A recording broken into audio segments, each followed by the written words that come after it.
कुछ सुना के करोगे।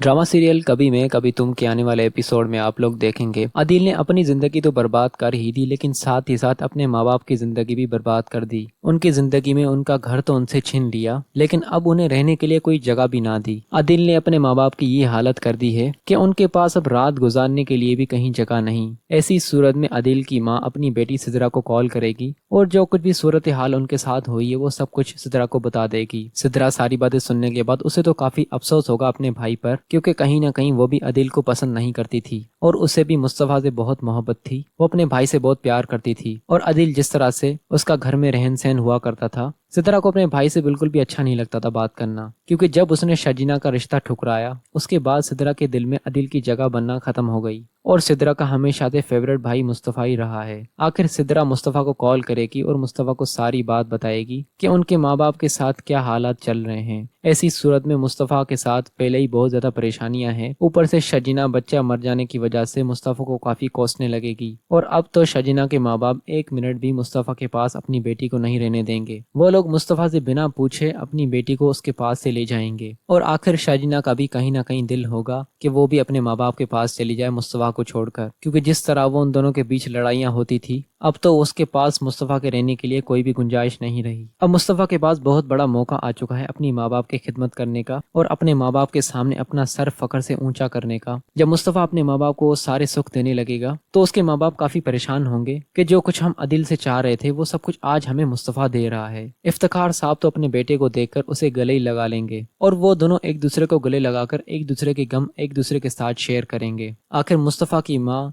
अदिल की सारी बातें मुस्तफा को बता देगी कि तुम्हारे जाने के बाद अदिल और रुबाब ने हमारे साथ क्या कुछ किया है, लेकिन मुस्तफा चुपचाप से सारी बातें सुनेगा और उसे तो मालूम है वो पहले दिन से ही बिल्कुल सही था। उसके ऊपर तो रुबाब ने इल्जाम लगाया था, लेकिन उस टाइम उसने काफी सफाइयां देने की कोशिश की, लेकिन उस वक्त उसके बाप ने उसकी जरा भी बात नहीं सुनी। आज जब मुस्तफा के माँ बाप को अदिल की तरफ से धोखा मिला है तब उन्हें एहसास हुआ है कि मुस्तफा हमारे लिए क्या था, जिसको हमने कल की आई हुई लड़की की बात सुनकर घर से निकाल दिया। अब दोस्तों मुस्तफा के माँ बाप मुस्तफा के साथ रहेंगे और उन्हें अब किसी भी चीज की कोई भी तकलीफ नहीं होगी।